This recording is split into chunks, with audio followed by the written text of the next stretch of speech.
What is up, everybody? We're live. Look at that. We already got 5 people. That's the Friday What's Up dance. It's Friday, you can tell. What's up, good people of the internets?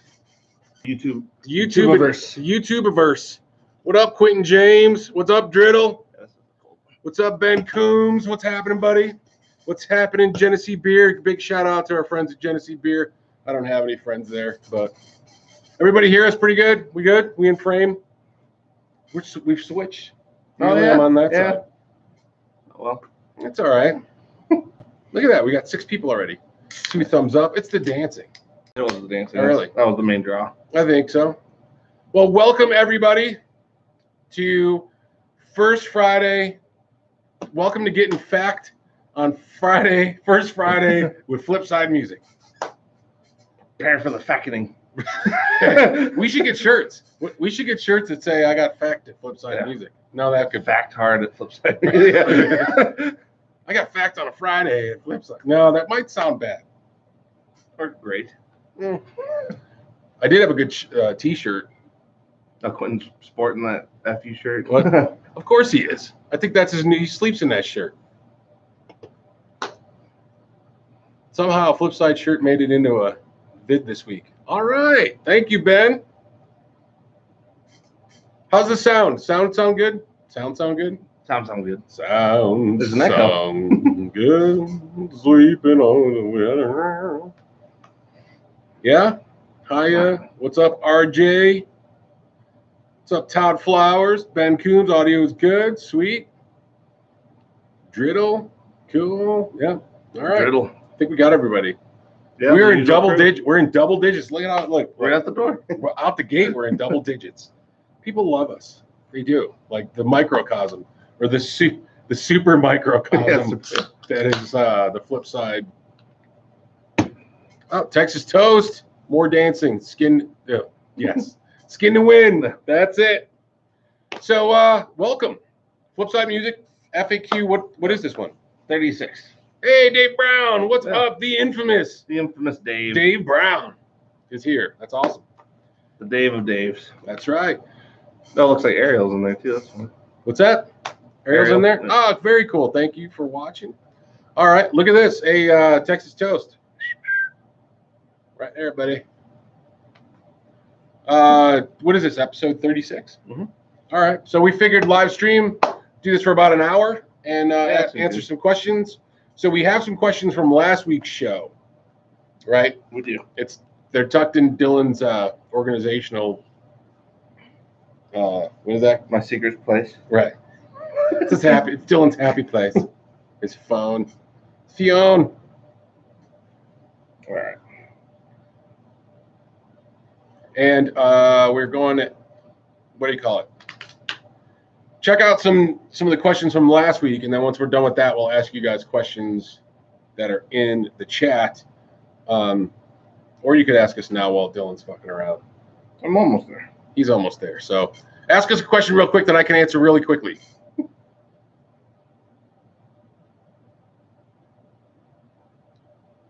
Nothing? Anybody? Anyone? It's like Any question. dead silence. Like, We need to get a button for crickets. what's that? Oh, we do. We need to get a whole setup like the Texas Toast guys. They went from pro now. Yeah, they went from using a Care Bear camera that they got from the thrift store, and now they're all pro with Joe Rogan style. Hey, buddy, what's that? So with the deep voice, the weatherman voice, which was awesome. It was pretty funny, yeah. So it was fun though. Telly or thin line telly? Ben Coombs, too. right out of the gate, you got to come up with some heavy shit, right? Yeah. I love a thin line, even though I don't have one. But I have a thin line body I need to fix. I need to finish, and I need to put the Ben Coombs signature P90s in it. They're right over there. Which are right in that box right there. So I would say as I start to age more, as you can tell by the contrast from the black to the gray here, on a store they said it'd be fucking great fun. Yeah, I'm 27 years old. It's a hard 27. Yeah. I would probably go thin line. Yeah, I was gonna say. I mean, I don't have a telly yet. Need to fix that, obviously. But thin line. I think the thin lines are awesome. They sound cool and they look cool. Yeah, I love. Being light, Especially the classic one. Yeah. Yeah, works for me. So yeah, the old So brown body ones. I think Dave asked, why did we order a mini guitar? Because there's many people out there, Dave. There's what mini people. guitars? Oh yeah, the tenor. We ordered a tenor, one of the new Parallel Universe. Or that little guy. Oh well, that's a 3/4. That's for a kid. That's for the children's. That's right. It's for You should know that, Dave. Yeah. Come on, Dave. He's the keeper of the children's. Right. We also got the tenor Telecaster coming. Yeah. Whenever that gets here. The Tele. After they send them all out to the big box stores. Taloop. Then Todd Flowers asks, do you have a gold ashtray bridge cover in stock? We don't. Sorry.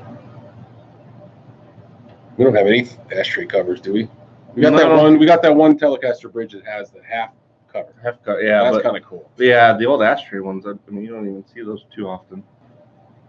Ben Coombs says my beard looks like a barcode.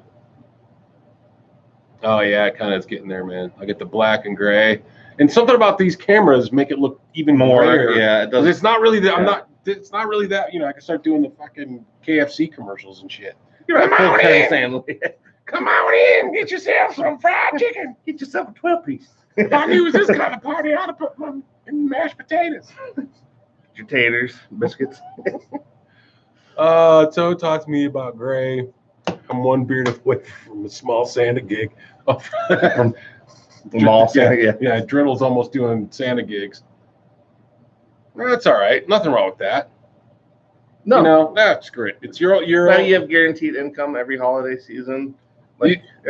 These guys always tell me too. I'm the oldest and the youngest dude in the store at the same time. So yeah, it's pretty safe to say I come up with the stupidest shit. But yeah, there's a fair amount of that goes around. But yeah, you're probably the master of that. What the hell? Quentin James wants KFC now. All right. Yeah. All right. Let's start out with a question. All right. Back to the thing at hand. Well, speaking of Colin James. Colin James. Is he in here?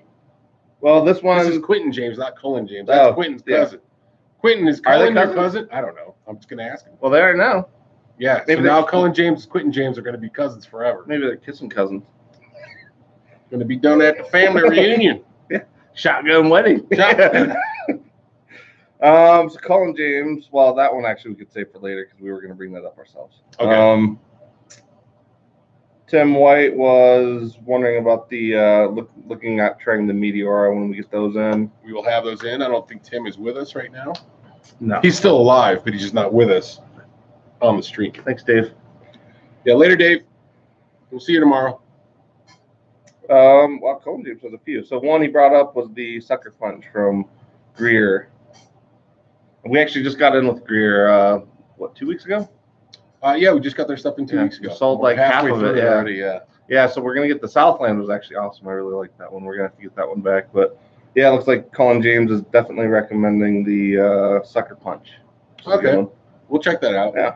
We started out with what we thought were going to be the ones that would fit our clientele best. I think we're going to put another order in because we're already halfway through the stuff we have. I think we're going to pick up the Chieftain. It's a little 2-watt head. Oh, really? Okay. It looks pretty rad. And then the Apache, I believe, which is kind of a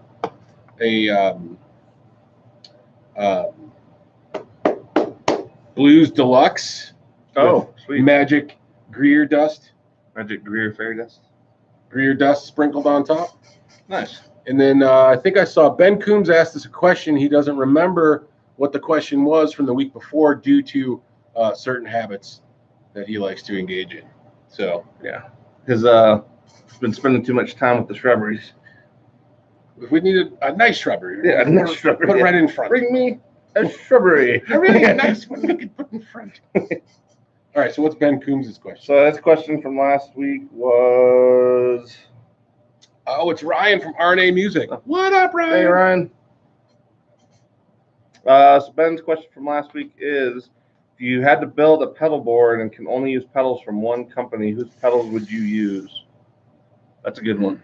Well, we are sitting right in front of the pedal, which is case. good. Yeah, fortuitous. Right. It does help this question out a lot. This is tough. We've done this before, though, haven't we? To a point. I think we've done it for certain categories, like drives. Yeah. And that's what makes it hard. Like J-Rocket, I would say, for drives. Me too.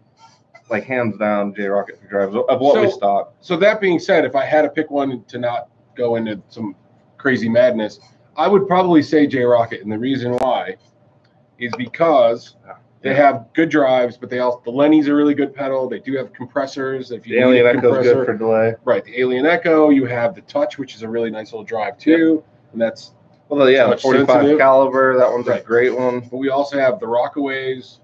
We have the Melody, and you have the Q compressor. What's that called? IQ compressor. Right. I was so close. You were close. I was so close. And so there's all sorts of goodness in here that can be done. They do have a trem, too, if we needed any type of trem, trem action. Yeah, and that one's actually kind of cool. They put like a little bit of a speaker breakup, kind of overdrive right in front of it, so you get a little bit of both. So I would go with J-Rocket if I had to pick one today. Now that's not an easy answer, just because, I mean, shit, JHS is really awesome. I feel like Quaker makes amazing stuff. Walrus makes amazing stuff. Even the Greer stuff we got in. There's some cool pedals from VS Audio that we got in. So it's hard to choose, but if I had to, for what I do, J-Rock, it'd be J-Rock. I would agree. I would even say, I mean, I think the Rockaway is probably the most, not overlooked, but maybe, well, yeah, it's one of the more overlooked drive pedals. Which one? The Rockaway. We sell regular Archers left and right, but that one doesn't sell as often. And I think maybe because it has an EQ. I think EQs intimidate people.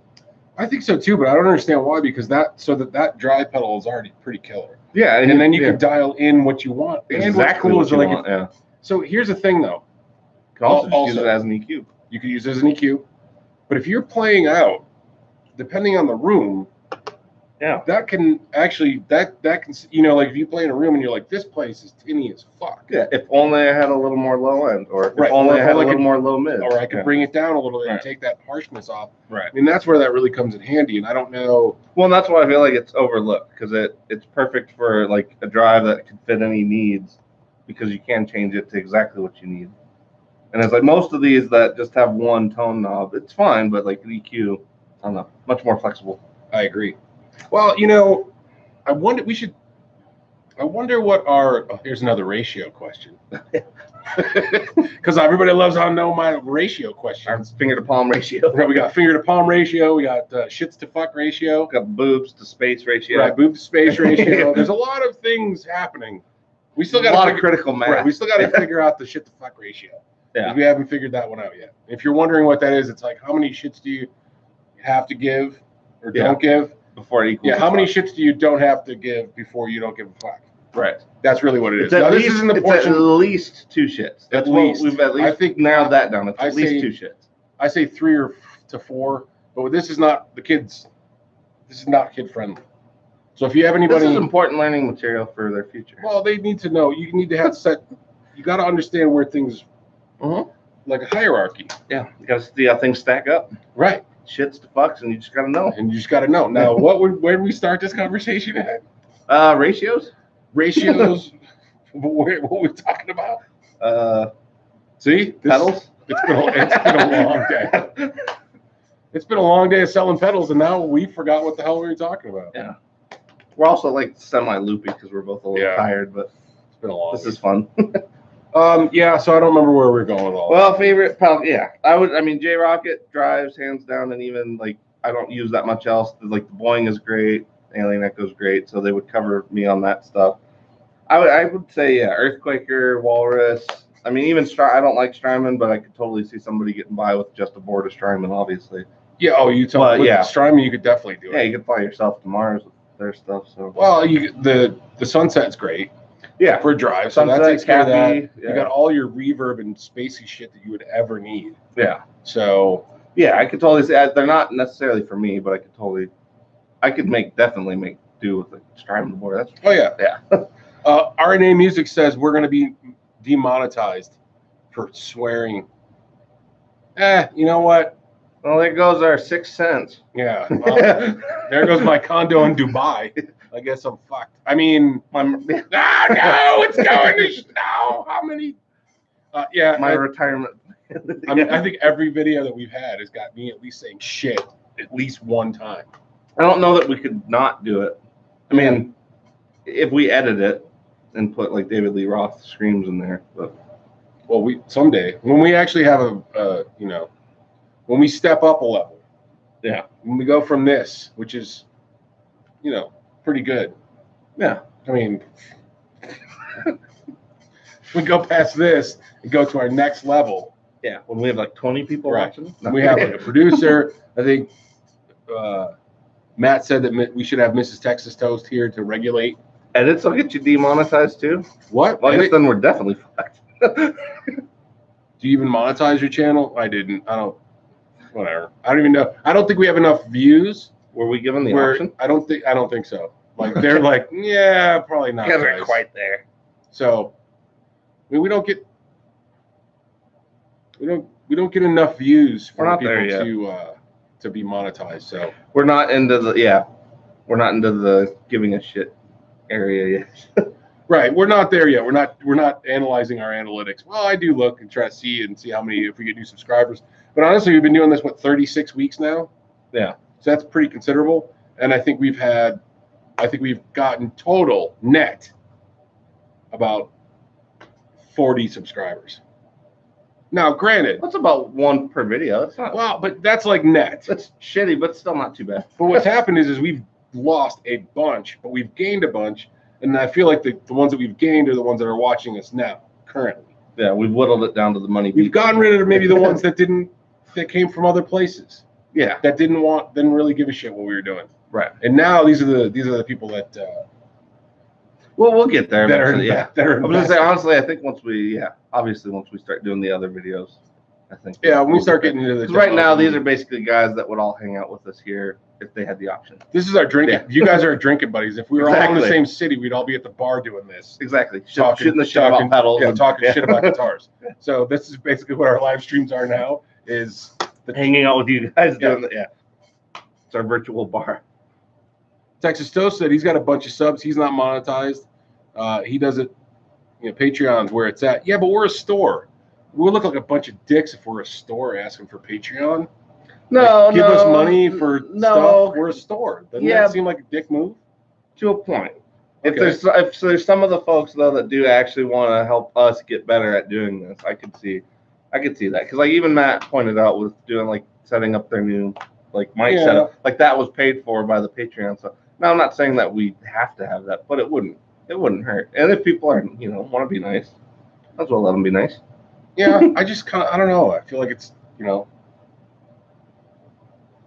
kind of a dick move. Not for if you're a manufacturer or a pedal company or something like that or something or another YouTube channel that does Patreon. I understand that's a different thing. Yeah, when you're reviewing the stuff. But we would only be doing the Patreon stuff just to get better at doing this. I think that's the way I would think of it anyway. Anything related to that wouldn't be going to the store. It would be going to our YouTube channel. Ooh, see now Ben Coombs has a great idea there. Maybe our Patreon members. Oh, that's a good idea. Get special discount. That's a good idea. Maybe I'd have to get the brain thinking on it. Maybe an exclusive club where the flip side club or something. Yeah, and maybe the membership status is defined by if you did a Patreon donation or something. That gets you into or the maybe club. That's an opportunity to get a special email list, opportunity to get some first looks at some new gear. Yeah. New gear and or new first dibs on used gear. Yeah, because we get some really cool used. It's pretty funny because the guys that have been coming to us for a while is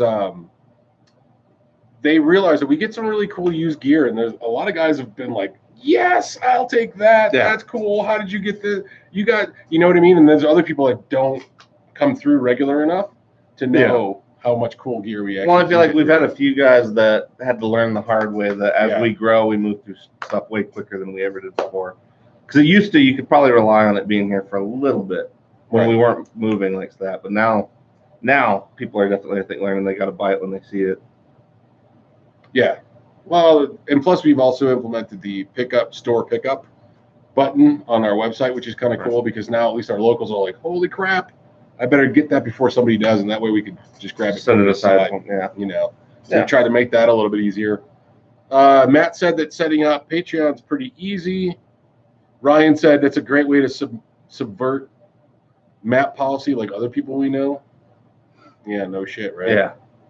The world's largest Reverend used guitar collection in the. Well, see, and there's a point too, like the dude Pete Hickson.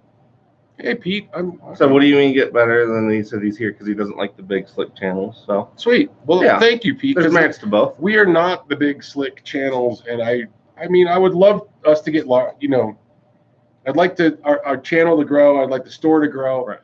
But I don't want to grow the attitudes that come with that shit because some of those guys are just like, not everybody, please. I'm not trying to broad brush this shit. Yeah. But and some of those guys, it's like, dude, it's like an infomercial. Please, will you freaking stop with your shit? Yeah. Now I get it. It's business. You got to sell stuff. I totally understand that. But I don't. Think but it doesn't have to. When you've got like a 7-minute video and 3.5 minutes of it is talking, like that is like, because like too, like I don't mind if somebody talks. Oh, well, yeah, but I mean, that's expected. Yeah, but that's expected. We're not pretending that we're doing a review right now. True. To me, like, I don't mind if somebody talks a bit about whatever the product is. That's fine. But like, if they're talking about, oh, you got to subscribe to my channel, you got to do this, you got to do that before they ever even get to like the whatever it is, then I'm like, I'm out. Like if you can't get to it within like the first few seconds, or at least talking about it, I'm kind of out. It's kind of like even still like if you guys there's even books out there like audiobooks and you're like, oh, this could be a good business audiobook. I'd like to listen to that stuff to get ideas and things that we could use here. Yeah. Sometimes I'm like, you know, you get 2 chapters in and I'm like, this is one big sales pitch for some other bullshit. Right. And I'm like, what? Why don't you just sell the original thing? I came here for this, and it's like, so I got to listen to this shit for 3 hours, and I'm getting like a nugget of information, and the rest is a sales pitch for their next more expensive. Here's your guidebook to the guidebook on how to sell. That shit pisses me off so bad. Yeah. Sorry, I don't know. We're off the rails of guitars here, but you know, we're just trying to say what we do. Personality is not just sales pitch. I agree, and that's I think some of it that's kind of what we get here. You know, I mean, we're not hard pressing anybody. It's kind of funny because we get customers that come in that haven't been here before, and we'll be like, hey, how's it going? You know, how you guys doing? And they'll be like, oh, I'm not buying anything. Well, like the one kid that literally like put his hands up. I'm not buying anything yet. And we're like, we didn't ask you to buy anything. Yeah, we just asked you how your day was going. Right. Yeah. And then we'll joke and be like, we're turning the screws on you pretty quick. So you got 40 seconds. Yeah, we like to have it here so like people can hang out and just have a good time. I mean, that's much more fun to go to a shop where you could do that than, you know, constantly get sales. Yeah, well, yeah, because I hate stores I've been to where they're constantly just over your shoulder. Like, it just feels weird and awkward and not cool. I agree. So, yeah, we definitely don't do the shoulder hawking here. That is true. Hey, look, Dale Palmer's here having a drink, having a beer with us. RNA Music says that there's much personality at Flipside Music. That is the truth. Mucho personality. We have a little bit. Oh, so Ben Coombs. No, that's Scott. Let's see Ike's new Texas Toast guitar. And I was gonna say, that was Colin's question. Yeah, we kind of like put it over here so you guys can kind of Google. Yeah. So let's just go grab that. Okay. Are we plugging it in? No, we're not plugging it in. We're gonna. I'll be right back. Okay. Tell a joke, Dylan. Say something nice to. Talk nice to those people. So there I was walking down. No. Minding my own goddamn business. There she is. Plus, we should show everybody. Look at all those damn pedals. Look at all that shit. See? Welcome to Used Pedal Island. The pedals. So check this out, y'all. Okay, so we'll start here. Texas Toast guitars. So what we have here is a failure to communicate. Ebony fretboard. It's bound. Thick ebony fretboard too. And yeah, this thing is, look, it's nice and thick, but there's also, you can see this line right here. Check that out. It's fretboard material. So that's actually fretboard material. The fellas over at Texas Toast worked their magic. So there's that like thin little line right there. And then the binding, and then the ebony fretboard. Maple neck. Big giant volute. Yeah, if you can see it. Locking hip shot tuners with the gears. Can you see that, Dylan? Yep. So all the volute. All the volute. And then this is a mahogany body with a fabric top. Sorry about the light. With Bigsby B5. Those are Railhammer Hyper Vintage pickups. That's the back. Check that out. Yeah, the back almost turned out. The back looks rad. Yeah. Giant snake head. Yeah. The Skulls. right there. Lady playing a Japanese lute. Right. Texas Toast thing. This is poison wood, so you can't lick it. Which I did that on purpose. I didn't want anybody to lick my guitar. So Rudy Sarzo can't get anywhere near this thing because he'll Rudy will get after that shit. So that's it. The neck is, I think Matt said it's the fattest neck they've ever made. Yeah, Matt literally like tried to talk Ike out of it. He did. And I was like, no, it's okay. Which is funny coming from them. I mean, they're the king of the thick neck. So we're probably missing a lot of questions. Apologies if we are, guys. It's kind of small, and we're definitely going along. The events coming up at the store. Before we forget about that one. Any events at the store? So we are talking to the guys at Vola about doing another Vola extravaganza. Yeah. Extravaganza. We were planning on doing a guitar show this year, but the venue that we were planning to do it at actually fell through. They decided to renovate, and we're like, we were going to do a show. So we decided too that we're going to 2020. Yeah, we're going to do it next year, and that way that'll be the facility we set up nice, and by then we'll also have a couple other things in place that I think will be super cool. Yeah, I'm very excited about that because Denver doesn't have a legit, like, I don't know how many of you guys are local, but Denver doesn't have like any cool guitar shows ever. So I think it'll be cool that we finally have a legitimate. Well, there's some that kind of go around, but it's not like one main focus one. Right. So we're gonna come up. That's gonna be a cool thing that we're planning. It's in the works. We already got some stuff lined up. It's just a matter of, we kind of lost the venue, unfortunately, and that's what threw it out. Well, the Hendrickson boys are kind of along with in terms of getting it situated, right? Yeah. So I partnered up with the guys at Hendrickson Amps. So Pete's a friend of mine, and we're gonna come up with some. We got cool ideas. We got some cool stuff that's gonna happen. It's just the venue fell through. And now it's too close, and we don't have time to promote. Blah, blah, blah, blah, blah, blah. Yeah, well, that was too big of a. We were banking on the venue, too big to just suddenly switch.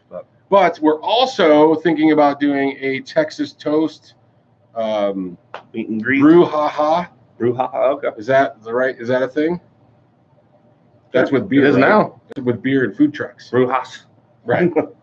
Texas Toast. They want to do huh? Brujas? Sorry, I don't know. I don't know. I thought it was beer. I don't know. What's a bruja? It's like a, yeah, but what's just a bruja? It's a witchy witch. I don't know. You're gonna have to ask our. I don't know. Terry, find out what bruja means. Yeah. Terry's all over this shit. That's why we're asking you, bro. Yeah, Texas Toast wants to do a meet and greet here, and I think it would be pretty cool. We'll clear out the back. We'll have everybody in. We'll drink beer and talk shit. Yep. Play some guitars. Play some guitars. Yeah. No, that'll be fun. Like this. And then machine. We were actually talking to Earthquaker at the NAMM show. So apparently they have a few different artists that would fit in with kind of what we do here. So next time these don't really have dates. They're kind of on a moving time scale. But like Isaiah Mitchell from Earthless, next time they come through, Earthquaker is going to try to set us up with him. We also talked to Earth, Wind, and Fire, but they declined to respond. So. But anyway, yeah, if Isaiah Mitchell came, that would be pretty awesome. But yeah, he would be doing like basically an Earthquaker clinic for us at some point if that ends up working out. But it'll really just depend on when they come on tour again. So, and then we're also trying to plan on some other clinicky stuff. Dave Brown, who is our head of educational, a resident teacher. Right. We were thinking about doing some stuff with him as far as some group lesson stuff. We were also thinking about doing some clinic stuff. We were thinking about doing like some pedal classes, type stuff. We even thought Nick maybe doing like some setup type classes or whatever. Yeah, something guitar repair 101 or something. Yeah, so that's probably what we got coming up as events. We're working on putting an event page together for the website. I don't think we're going to see that maybe until the end of May. We're really trying to shoot for about the beginning of June to start promoting that once we can kind of get some stuff in line and have some things that are permanent-ish. Yeah. You know. We're missing all sorts of questions in here. Driddle said, why the Billy Bow body? Why not is the real question. Yeah. So I'm a pretty big Billy Gibbons fan. Now, I know that this isn't originally a Billy Gibbons body shape, but... Yeah, but I think more people think of him than anybody else now. So this is originally Bo Diddley. Yeah. Had a guitar like this from Gretsch. And then I saw, Billy Gibbons play it, and I was like, man, that's just super freaking cool. And then I was like, man, I wonder how much one of those are. And then I'm like, man, there's no fucking way I'm ever going to get one of that shits. And then this opportunity showed up with the guys over at Texas Toast, and that's how it came about. I don't have anything with a floating trim. Well, I got my strap, but nothing with a Bigsby on it. And I just thought it was super cool with a Bigsby, and they made one before, and I just kind of really fell in love with the other one that they made, which was Marlboro Red. Yep. And Duchess of Marlboro. Yeah. So that's really the way it came about, and I was just like, gotta have it. Yeah. It's cool as shit. And I've been practicing because I don't want to look like a sucker out there playing this amazing playing guitar. this really cool guitar, and I can't do shit. So trying to, Yeah. Like all Texas Toasts, it's very, very loud even when it's unplugged. Yeah. Which is always awesome. I'm sure we're missing questions, but let me see. Oh, Ryan thinks we should do some beard growing class. Honestly, he'd be the expert on that. I mean, mine's getting a little weird. Dylan's got the long beard. Yeah. I don't have much. Mine's all getting... Mine's like a wizard in training, whereas Ryan's like tenured professor wizard. But he's not Warefoot wizard. No, his doesn't. His isn't quite as majestically like. Right. Yeah. Adam Lamar from Warefoot has a majestic, flowing beard. He does. Well, it's all like gingery and blonde, so it kind of adds. But yeah, no, Ryan, I think is more of an expert on beard growing than me. I'm an apprentice beard grower. So Terry says Urban Dictionary version of brouhaha is fighting in a skirmish. So I knew that, but you're just saying you're looking for brouhaha. Well, yeah, that's spelled like brew. No, there's Spanish brew. Somebody look up the Spanish word bruja, not that weird, crazy spelling, but like the actual word. Oh, Dylan wants you to go for the actual German word bruja. Isn't that German? No, it's Spanish. I swear. No, I swear that I thought that was like witch or something in Spanish. No, a bruja. I don't know. I think you're drunk. No. I think you've been drinking. Somebody back me up. I don't have the means to myself. Yes, Scott asked what the pickups are. These are rail hammer. See? Hyper vintage. Hyper vintage rail hammers in this, which are basically like a PAF style. Yeah, the low end response is a little funky on those. I like it, but it's a little like poppier than it's punchier. Yeah. Punchy. I like it punchy. Yeah. It is. See, two people are getting it. See, bruja is a real word. Well, then where? It is a witch. It is a witch. See, two. It is a witch? I got two people backing me up. Friday Night Carrie. All right. It's a witch. She's a witch. What also floats in water? Little tiny rocks. Which don't at all. Okay, I didn't really know that. Yeah, see? Thanks, Terry, for the, this is all like official. An enchanted witch. See, Pete gets it. Oh, okay. Do we have any, what else we got for questions? Oh, we're still working on questions. This is what happens. It's anybody that's watched these knows that we shouldn't expect this to be like right on. This isn't all organized and we already hit laser Colin focus James. like Phil McKnight stuff. Right. Zing, right to the point. No, it's not how we do it. Walking Dead wants to know if we've made any further progress or decisions on the Flipside signature Texas toast. We talked about it. We've come up with some ideas. I think we're at an impasse. Matt wants to do a double cut.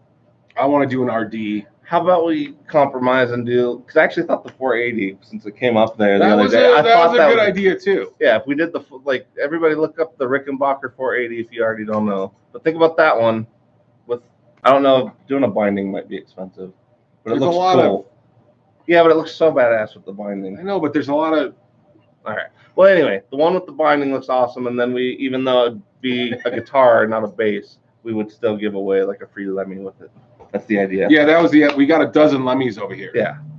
In the corner. So if we did the 480, it would come with a Lemmy. And that way, it's a Lemmy guitar. The Lemmy sanctioned. Scott H says it's like watching short attention span theater. Welcome to my life, bro. That's us in a nutshell. That's pretty much how it is. Huh? What? Squirrel? Yeah. So that's how it rolls. Let's see. So I want to do back onto that. Yeah, I want to do an RD. Matt kind of wants to do a double cutaway. I think we should build the RD to my specifications. Did I say Lemmy? I said Lemmy. Yeah, you did say Lemmy. I said Lemmy. Yeah. Yeah. Not Lemmy. So I'm thinking an RD, just my specifications. We build a prototype, and we see how you guys like it. Yes. Yeah. No, I still think the RD would be a cool one. What Matt was thinking, like the reverse fire. Yeah, like the Firebird, right? Like Gatemouth Brown style. And that was cool, but I don't know the RD. I don't know. I like the RD. Cool. I think. What do you guys think? RD, like a Gibson RD style? I think it would be cool. Now, granted, I do like a double cut. I think that's super cool too, and I wouldn't mind. Yeah, but the RD would. I mean, it has the single cut, but then the other part's just kind of a notch. So I mean, you still get the same access. I mean, really, to me, RDs always look like an Explorer if you just cut off the fins. A bit. Yeah. A bit. Just chop, chop. A bit. It got better. It got better. So I don't know. I like the RD. See, RD's cool. Ben Coombe says RD's cool. I was thinking like an RD with like a TV yellow with a little bit of a white pick guard would be kind of cool. And then maybe Terry might be on some. Like, what if you made an RD that was symmetrical, but you chose one half? Huh? Like a double cut RD. So like the fin on an RD. Like, what if you made it symmetrical? I think it would be weird. I know. I'm gonna stay with me. But I'm saying, but I'm going first off. I think it's double cutaway RD though. There might be something there that could be interesting. Maybe. I'm having a hard time because you literally like cut it in half and then juxtaposition the two halves. I think it'd be a big. There'd be a big. Yeah, but you'd have a horn and a maybe horn. that wasn't the right. Double. Maybe that wasn't the right gesture for that. So there's like a big hoo-ha, like right there. Look at it. It's like look right here. So I don't know. Maybe, but it's got a longer horn on the bottom, so then it would be. No, that's what I'm saying though. Like, well, could you have a cutaway for that horn and then do another cutaway, but make it? I don't know. I know it'd be weird, but there might be something there. Because how many new body types are there? There's not very often. Built-in flashlight. Yeah, we can figure out how to straight in the back. Yeah. We were thinking about a can opener for no hands operation. Right. We were thinking about a can opener, Matt, but I don't. Maybe the flashlight. I don't know. We could see if we can fit it in somewhere. Stick it anywhere. You can stick it anywhere.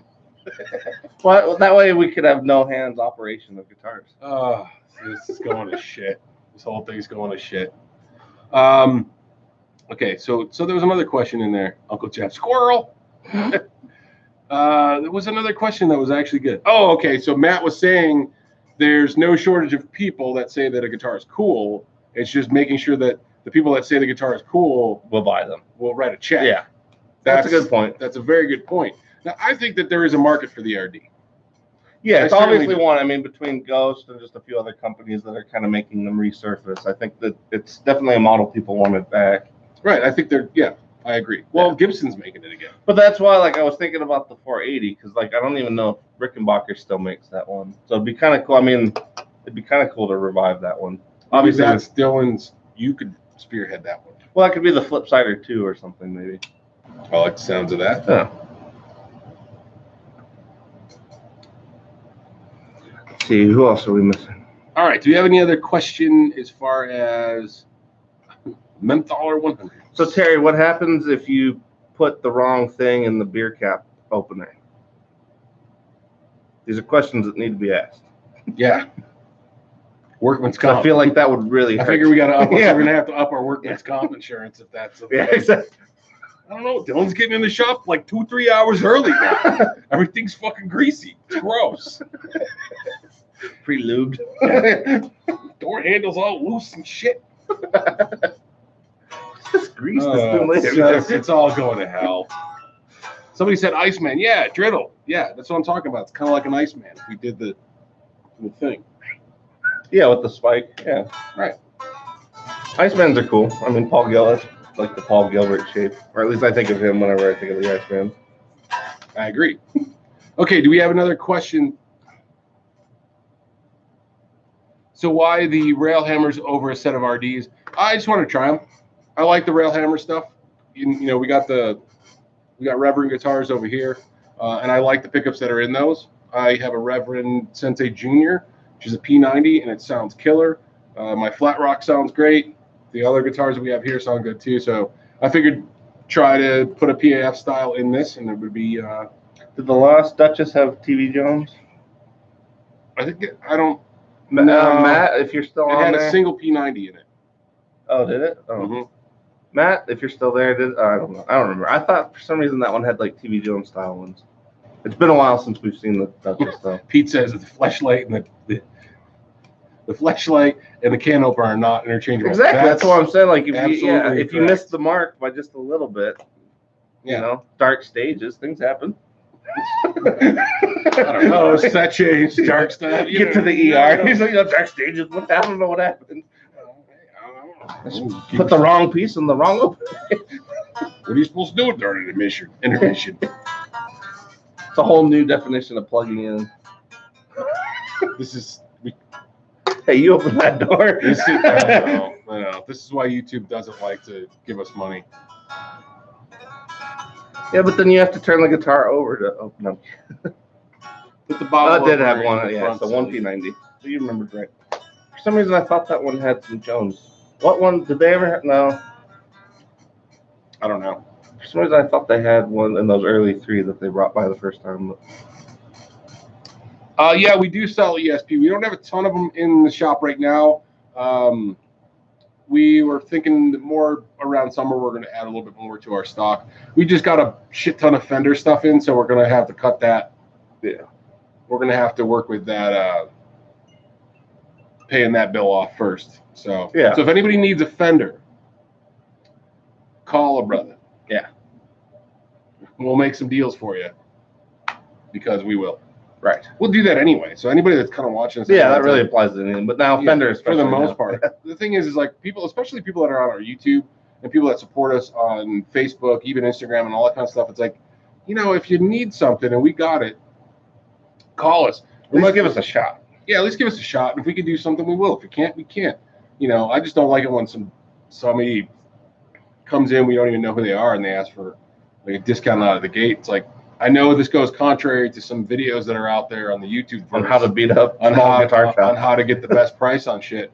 But the best way to get best prices on stuff is, you know, become friends with your local shop, and you know they're more likely to help you than, you know, I mean even the big guys too, but to a degree, to them it's just a numbers game. To the local shop, it's actually their existence, it's their life. Right. You know, and it's the same. Well, yeah, every little hit makes way more of an impact on a small shop. Yeah. Like everything we don't sell hurts just as much as taking a hit on something too. So it's like whenever, I don't know. I think if people just give us a shot at least with that stuff, at least keep us in your mind. Yeah, because we'll work with people, especially if we know who they are. I mean, shit, people call us You know, I mean, Quentin James called me one day just out of the blue, just to say hello, and I'm like, I thought that was super cool. But if Quentin needs something, call a brother, man. That's all. Right. You know, and it's like any of the guys that we hear about. It's like if we got something, we'll hook you up. I just don't like it when people. We had that old guy in here the other day. He's like, well, how much you give off for me? I'm like, oh yeah, right out the door. You've never been here before, right? You ain't getting shit, bro. Well, and it's one thing too. Like if they come in with a good approach, and they want to get like a few different things, like yeah, well, you know, if you come in with the right approach, we're pretty open. But if you hit us like right out the gate with like, how much are you going to discount me? You know, nothing else leading up to that, then yeah, we're not going to have the easiest approach to that. Right. What does it say? Keep your money local, people. Yeah. Yeah, I was going to say, Driddle was asking what TV Jones, and Matt probably could explain it even better in terms of like who TV Jones was, but right now you need to know that they're a really great pickup company. Yes. They'll do custom windings, but they're probably most known for like the Filtertrons and Powertrons, which is what like a lot of the Gretsch style guitars will tend to be stocked with. Reverend does their own versions of them called the Revtrons, which are good. Yeah. Which are good. But yeah, which are more like a Powertron than a Filtertron. They higher output. Yeah, and I guess we should distinguish there. I think the Powertrons are just a good bit higher output than the TV Jones. Although we tried, there was a customer here that had bought a TV Jones Powertron and put it in his Sensei Junior. Oh yeah. Man, I'll tell you what, that pickup actually did sound really good. Freaking awesome. I don't think I've ever heard a TV Jones pickup that didn't sound great. Yeah, I agree. And I really like those a lot. We've been kind of considering bringing those guys in for because we do have there's like Fender pickups and Seymour Duncan and stuff like that. But we were thinking about TV Jones too as another option. Yeah. Well, I think they fit in more because I mean, you know, if you like classic vibes to things or classic pickups, they'll do it. But then you also have like the options to do the custom windings. Because like Jake's Filtertrons are custom wound so that they're just a little bit higher output, not quite Powertron, but just a little bit. And like his in his Gretsch sounds awesome. So yeah, TV Jones, we're both pretty big fans of their pickups. Friday Night Carrie says, tell us about your worst customer ever. Who's our worst customer ever? Well, I've got a few. He's got a couple that he doesn't like. No, I mean, like, nobody returning. Like, that weird dude, it's funny that since we're talking about Texas Toast, the weird dude that tried to make the trade for the Duchess, the dude that called up Matt. Because I even told the guy, I'm like, don't call him and harass him about trading something that's on consignment. I'm like, we can't trade consignment because that's somebody else's equipment. I mean, you just can't do that. And, like, he was relentless. And see, it's hard. Yeah, I remember. I think the people that don't. I don't know. I don't think I have a particular customer that I would consider awful. I do have a couple that really just, when I see them coming, I'm like, bye, Dylan. I'm gonna go in the back. I got some shit to do in the shipping department. And if MJ or Chris is, I'm like, yeah. Actually, I don't even think I say anything. I just run. Yeah, there's some customers that we do have. For the most part, I like all our customers. I really do. But there are what? Sorry, So, but there's some that I just, you know, if I see them coming, I'm like, I gotta go. I can't. Well, there's certain ones, I would say, like, even the ones that are kind of annoying there's some redeeming, there's redeeming qualities about a lot of them. So yeah, there's nobody that just like, we can't stand, like, that hasn't happened. And usually if that's the case, like that, it's a one-off bad experience for both parties, really. Right. And the thing is, we try to work with people the best we can. Right. And we try to resolve situations. And I'll make a general statement. The customers that kind of make me crazy the most are the ones that just don't quite get it. And I don't mean that they don't understand the gear, they don't understand the product. They just don't understand how things work, like how business works. Yeah, how the back end of businesses work. Right. You can't get mad at me because I won't give you $500 for the thing that's worth $500. Right. It's like, I know it's worth $500, but I can't just buy it for $500 because it does nothing for me. Right. I'm still at a net zero. Now I just got your shit in my shop.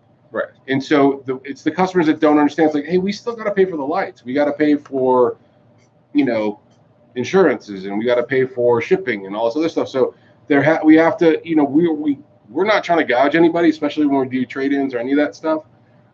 We Yeah, try I to was be gonna say, very fair. Yeah, and I was gonna say we actually have a pretty loyal following just because we of are that. fair with trade-ins and stuff.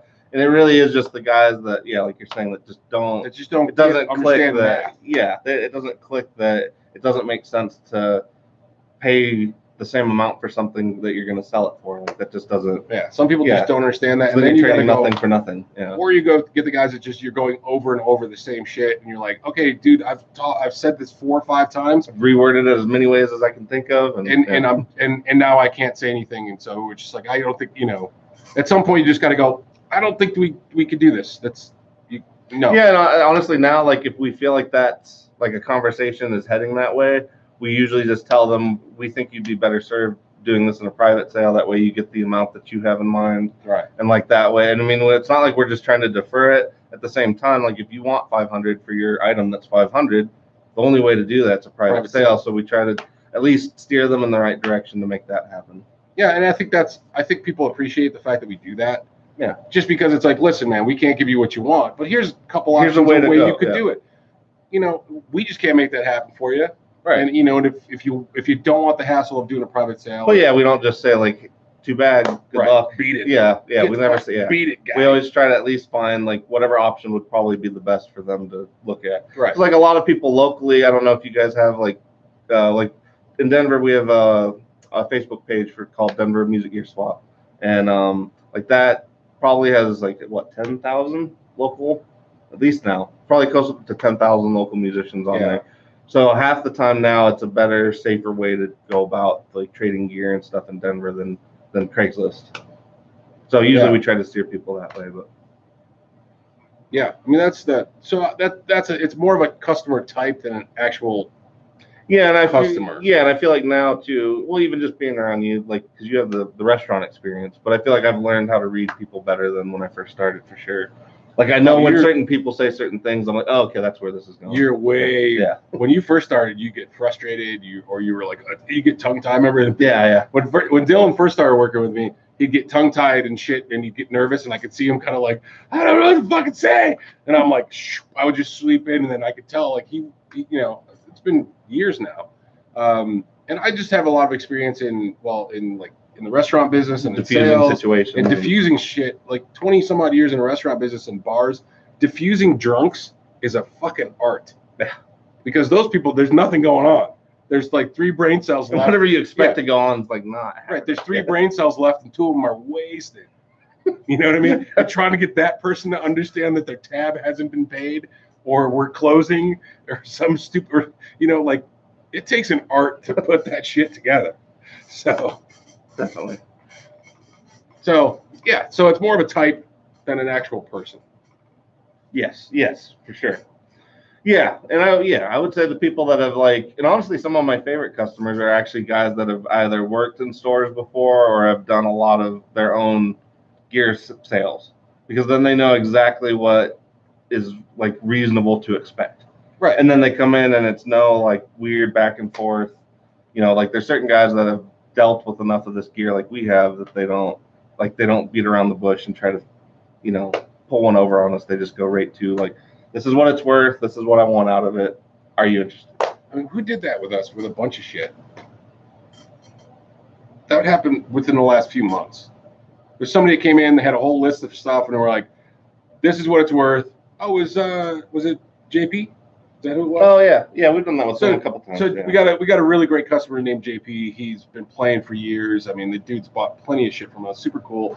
He wanted to trade in some stuff. He was looking to get a Dr. Z amp. He came in, had all his stuff with a list, and the percentages pretty much worked out. Right. And he was like, well, it sells for this. It sells for this. We had a couple discrepancies in there where we're like, I think this one's a little here and this one's over here, and it was that easy, and it was a considerable amount of stuff. Yeah. And it all worked. Yeah, it was like $2 to $3 grand worth of stuff, but it's like easy because he's done this. He's worked in retail. He kind of worked in this kind of business before. So yeah. I think if you've done it before, you totally have a way different view. Like I had no idea. Well, I had an idea about how certain things work for sure, but like the back end of it in terms of like watching your margins and like all that stuff's not stuff you wouldn't think of if you hadn't been dealing in this stuff a lot. Right. Then we got other people that are like What's the margin?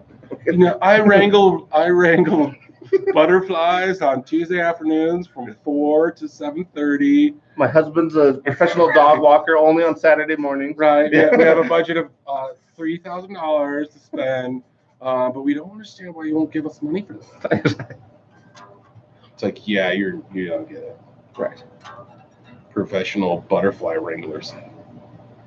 I'm telling you, that's still a band name in there somewhere. The butterfly wranglers. The butterfly wranglers. Yeah. You can't say that if you're fucked up though. Butterfly wranglers. The MC at some drunken festival somewhere. In the Tell a lie, flanglers. Butterfucks Stranglers. Butterfuck Stranglers. Woo! You guys got 20 minutes of wild crap. Buttfish anglers. Ah, shit. It is getting warm. Let me actually hit the AC. Yeah. It was a warm day today in Denver. It was like 70. Need to take off the hat. Ooh, that's too much shine for you guys. Can do this move? Nah. Let's see what's going on. Ryan is editing. Friday Night Carrie says, how long is Dylan going to grow his beard? Maybe another year or two? I don't know. That's a good question. Maybe another year. Let's see. 70 sounds awesome. I don't know. They're not even talking to us anymore. No, we got like their own. Everybody's just having their own. Yeah. You know, we're again though. You know we're here, right? But yeah, but you guys know that we're here. Back to the beer hangout. Like we missed a couple, so now they're just everybody else. Yeah. This is what would happen if we were all at a bar. Yeah, and actually, how often that happens here all the time too. Like how many times we get? Yeah, we get customers all gathered. Doesn't matter what age group, but they all find something to talk about. My favorite though is like the old dudes, and when they finally find a kid that'll actually listen to them. Right. Like I love that when that happens here because it's just kind of cool because then the kids are like mystified. The old guy's happy because somebody's actually giving a shit about his story. Well, I think that's funny is like when Curtis comes in here. Yeah. So we got this guy Curtis comes in. I think he always keeps one in the chamber. Yeah, for when there's kids around. And we don't mean kids like little kids. We mean like teenager kids. Yeah. But Curtis is about what 62, 63 ish. I think so. I think he's around there. He's been playing for years. He used to live up in the mountains. He hung out with Hunter S. Thompson. Yeah. Like he hung out with Hunter S. He's got a story about Hunter S. Thompson and Margaret Thatcher. Yeah. He basically broke his arm like the day before. An amazing story. So he broke his arm, went to the bar like later that morning after he got the cast. So he's like sitting there because he always acts it out and stuff. Right. We should actually get Curtis to come in here one day when we're doing a live stream and get him to tell that story. Yeah, it was pretty. You guys would love him. But yeah, he broke his arm. So basically, he goes to the bar. Hunter S. Thompson apparently had like a seat at that bar that he was always at. So he rolls in at like I thought he said it was like 11:30 or something in the morning. And it was near Aspen, I think. Yeah, it was, yeah. That's where Hunter used to live, I think. See, so I nailed it. Totally got the location right. But it was pretty funny because he said like Curtis got in there, Hunter's there, the bartender's there, and then all of a sudden like Hunter looks at his watch and he's like, in 18 minutes, Margaret Thatcher's gonna come by in a limousine. And then he's like, okay. And so he's like, you gotta help me put up the flyers. So they go outside and like put up the stuff across the road. And so it was flags. He bought American flags and then Union Jacks. Right. And he had them strung together, and they had all across the street. Yeah, there's a big wire that went across the street. Yeah. So he's out there hanging that up with Hunter S. Thompson with one arm. Yeah. And then Margaret, and then this limousine comes. Sure enough, 18 minutes later, this limousine. And she's waving out the window, and he's like, "How did you know that was going to happen?" Yeah. It's an amazing story when he tells it. You know? Yeah, he's much better teller of that one for sure. Oh, that's so funny though. All right, Ryan's leaving. Later, dude. Later, Ryan.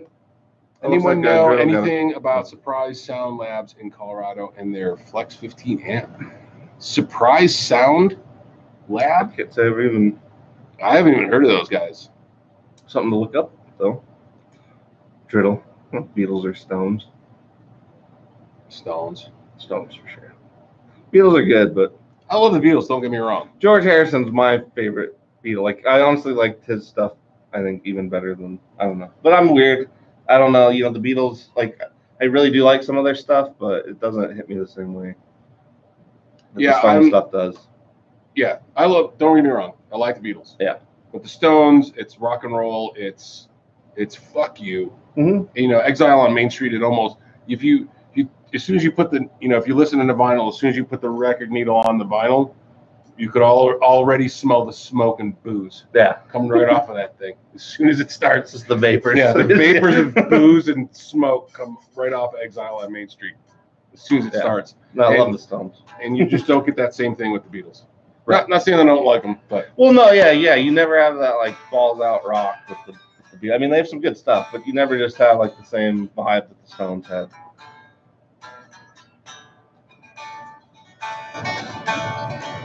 No Beatles in the show. Who's Friday Night Carrie?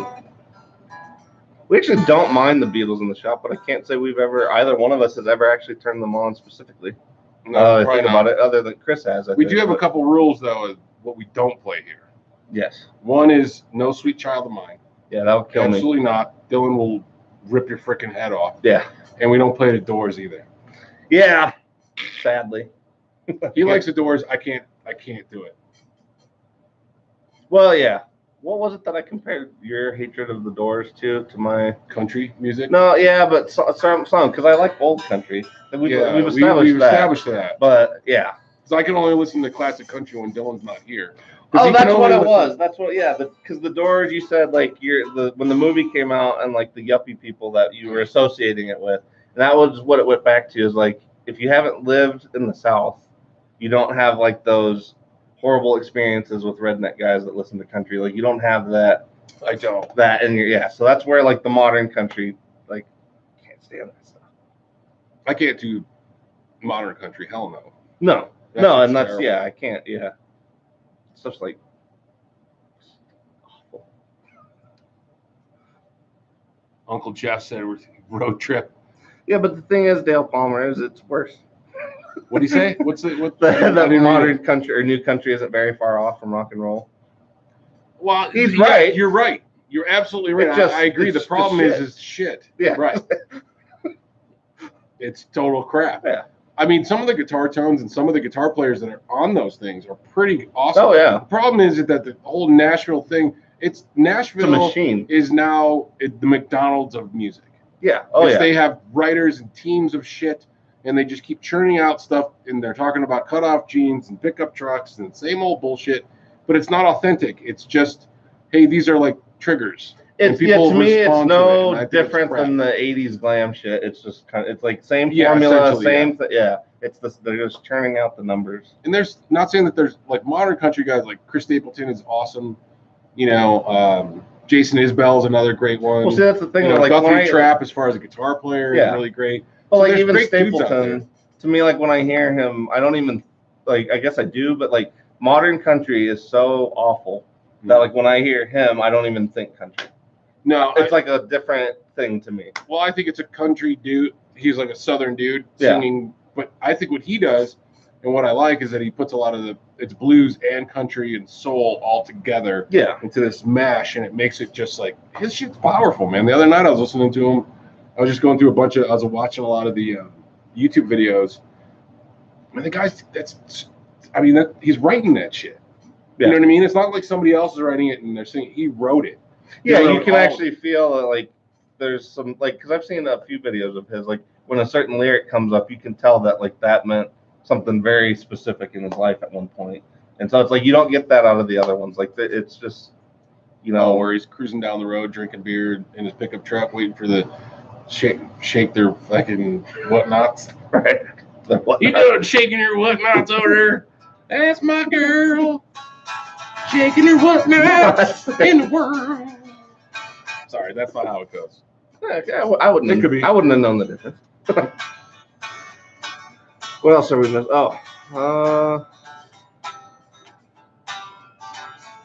Let's see. Brian Nutter probably knows those guys. I bet you he does. Brian Nutter's got some juice. That dude knows a bunch of people. Yeah. We're like, you did what? You played with who? Taylor Swift and a whole bunch of other guys? A whole bunch of other people? Other guys. Well, and his guitars are super cool. Actually, I ended up looking up a bunch. He had some custom ones that were pretty amazing. What's that? What do you got? It's R&R, can't break into the radio. So I had some southern draw, the steel guitar, and call it country. Yeah, rock and roll. Oh, yeah, okay. Well, yeah, but see, that's the thing. Like, I feel like they take it. They're like, what equals country? Weird slide guitars every once in a while. Like, they pull all the shit you think. They put the trigger stuff. Yeah, like to make you think it's country. But then at the end of the day, put a lap steel in there. Right, and, right. You know, Ben Coombs says Keith Urban. Meh. Yeah. It's like Brad Paisley. Yeah. Now, he writes stuff too, but he's a killer guitar player. So there's no denying that part of it. The chicken picking side of it is super cool. But some of the songs are blah, blah. Yeah, I mean, I kind of have almost the same opinion I do of him as I would like John Mayer. Like John Mayer, when he's doing like the blues thing, awesome, undisputed, amazing guitar player. But like when he does his "Your Body Is a Wonderland" shit, like no. I like John Mayer with the Dead. Right, like I said, he's undisputed. Like I think he sounds great, and I think when he does the blues stuff or does any jazzy stuff, I really like that. But yeah, the pop stuff. The way I look at it with him though is like the pop stuff pays the bills, man. Oh yeah. Like if you're in a band, you've got to pay cover shit, and you're like, you know, that's true. You're playing whatever. She's my brown-eyed girl. You know, like you got to pay the bills, man. Yeah. And so that's how he pays the bills, and then he goes and gets fucked up with the Dead half the year. Right. That can't be. It has his fun. Yeah. That can't be a bad trip. I mean, even though they're all half dead. Yeah, think about how many years. Can't be a bad thing. How many years Bob Weir's had to like hone down that batch of LSD. He's probably got like a custom formula. No, I don't know. But yeah, Brad Paisley again, like undisputed, amazing guitar player, but I just don't like what he does. Shackle, ball and chain. This until on the evening train. Matt. We used to say there was real what? No, don't read. That's why I was like, I better stop. Another Ron Burgundy. Can't write all that shit in there. Gonna get us in trouble.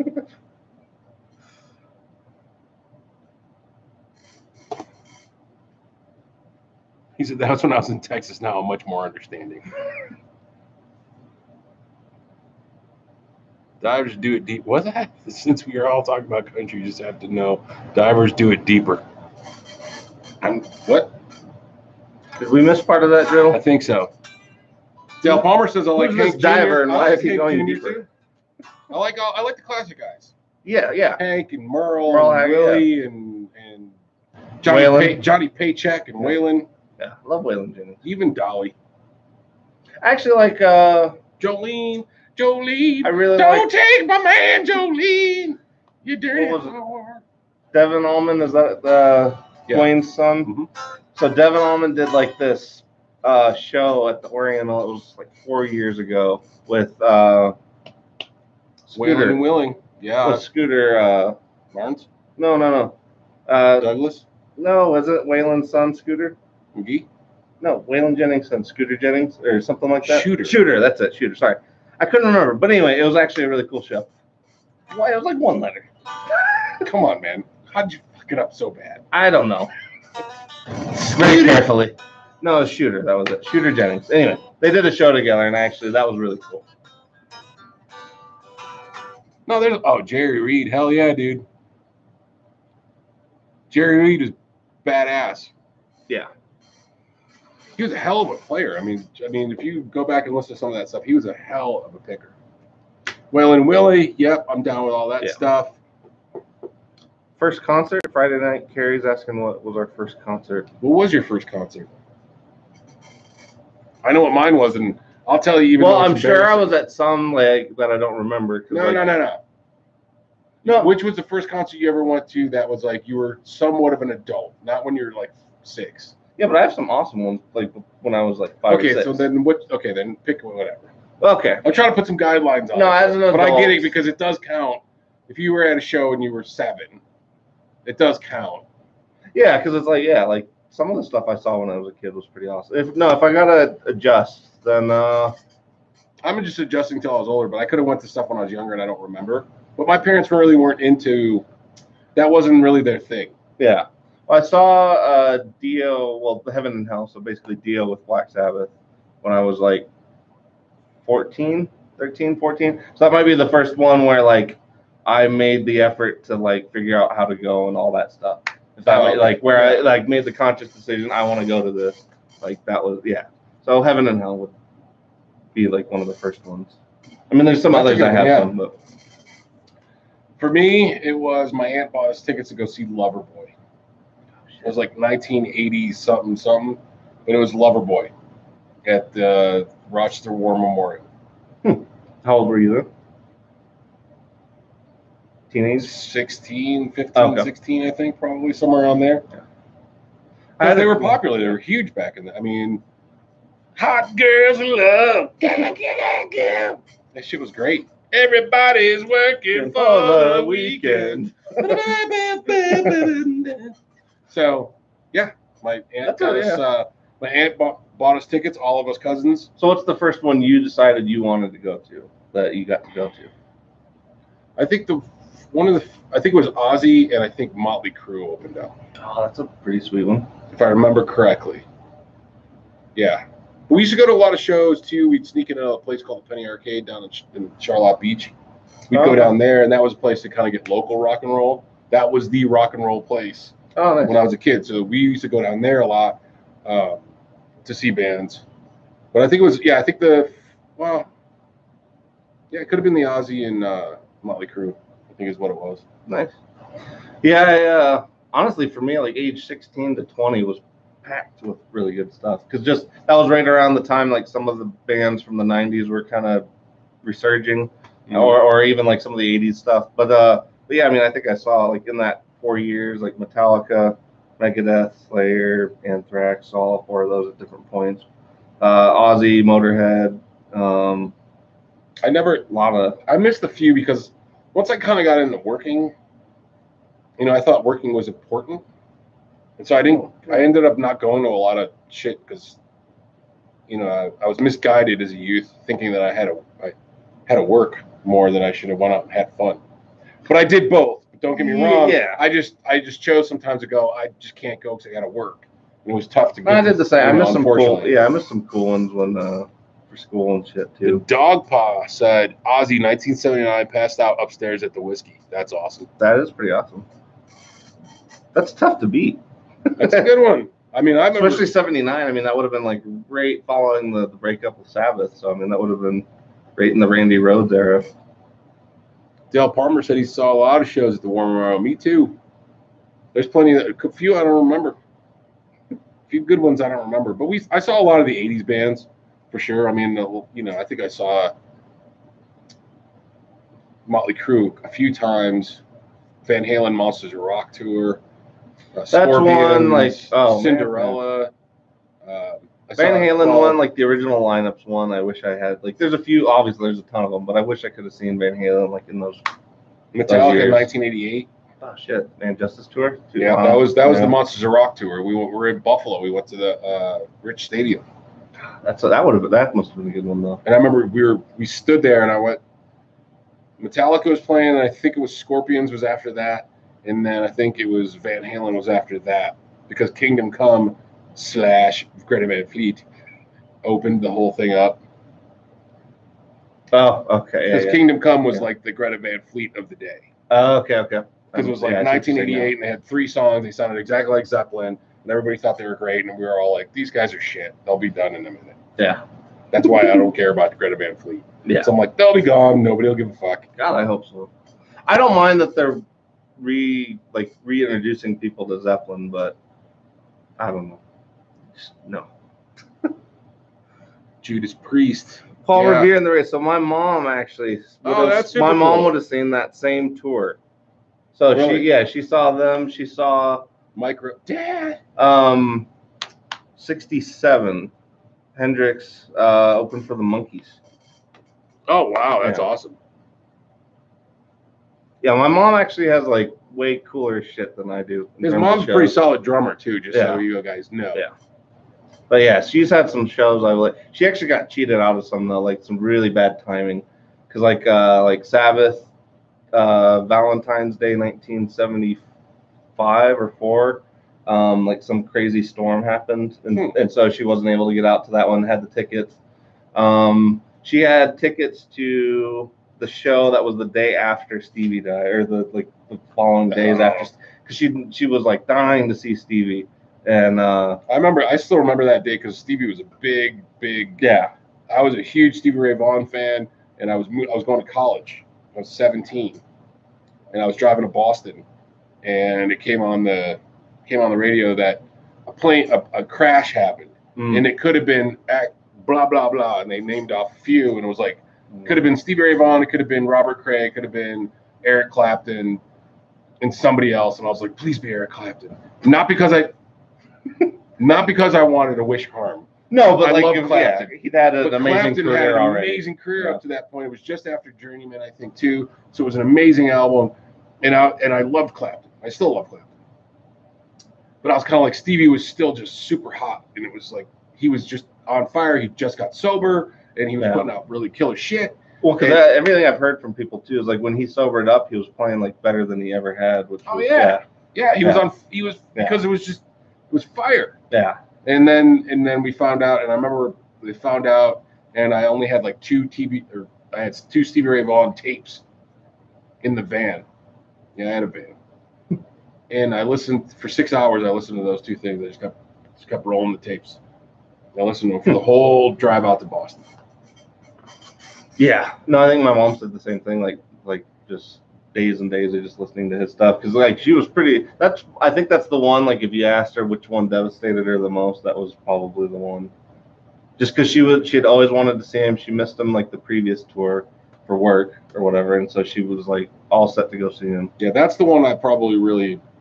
What sucks is he played that summer in Rochester, or no, he played at Darien Lake, which is like a Six Flags now. And I was gonna go to the show, but work.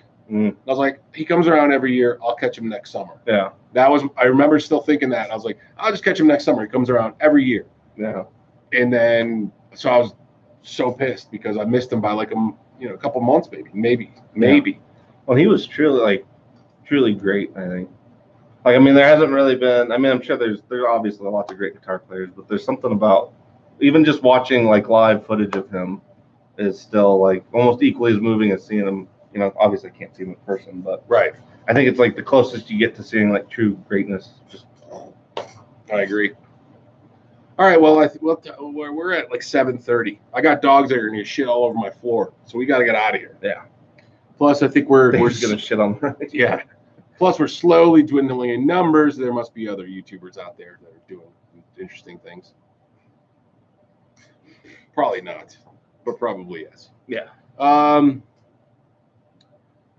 Yeah, so I think we got to wrap it up. So I appreciate everybody that was hanging out with us tonight. Dreddle trying to get the last thing about the Grammy. Credit. Yeah, I know. Ben Coombe said he's going to text me in a bit, so he must have saw something on the website he wants to buy. So I think that's it, man. We're going to wrap it up, everybody. We really appreciate you guys hanging out with us. We are going to do a live stream every first Friday of the month. Yep. Just because it's fun. The first F.A.Q Friday. First F.A.Q Friday of the month. We will answer all your pressing questions. Yep. About whatever you guys want. Yeah, we're thinking we might start integrating, like if we have cool unboxings or whatever we want to unveil, like the Texas Toast or whatever it might be, we'll start just doing those in the live streams. That way you guys get to just share and we don't have to do the whole, look at us open something. Well, we're going to do that though. I just got to see we just got a CMG guitar that's our Colorado guitar. So I'll probably do that unboxing tomorrow and put it up in the next couple of days. But we may start doing some giveaway stuff, and maybe like a pedal a month. We're thinking, and then maybe what we're going to do is have folks kind of sign up on our website, and then we'll pick the winner on the live F.A.Q. Yeah, throw a little thrill in there. We'll throw a thrill in there for you. Yeah. Hey, look at that. It's a little thrill for you. I feel like you're doing good. I want to feel like you're doing good. All right, guys. We really appreciate it. We will catch everybody on the flip side. Who hits the button? We're going to murderize it. Murderize that button. Get it. Get it. Still not done. And Still waiting.